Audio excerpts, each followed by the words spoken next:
session of Give Me a Minute. Usually our reviews are about current books that I'm trying to promote in the library, but today I wanted to take a little bit of a different approach.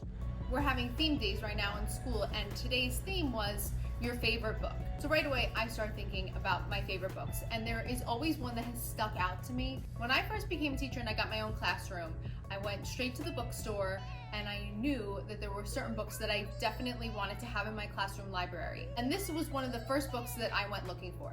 Today, I'm going to talk to you about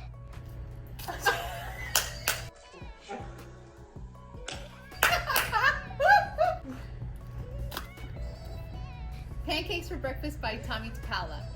Not only is he an author, but he is also an illustrator. You may also be familiar with one of his other really popular characters, Stregonona. He has a series of books where she is the main character in the story along with Big Anthony.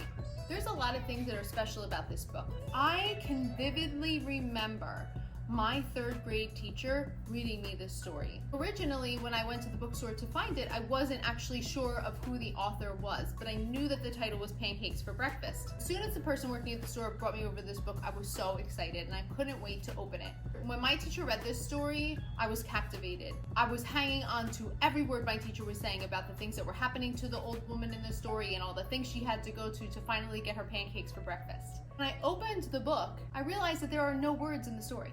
And what I think this tells us is that stories are greatly told through the illustrations in a book and also through the imagination of the reader. When you're reading a book that has no words, you're able to create your own story. You're able to take the illustrations and really think about what you're seeing on each page. My teacher was able to tell this story seamlessly. And let me tell you, Tomie didn't make it easy for her to get her pancakes. Whether it was her pets making a mess in the kitchen or not having certain ingredients, the old woman was able to overcome all of the challenges that she faced in order to get her pancakes for breakfast.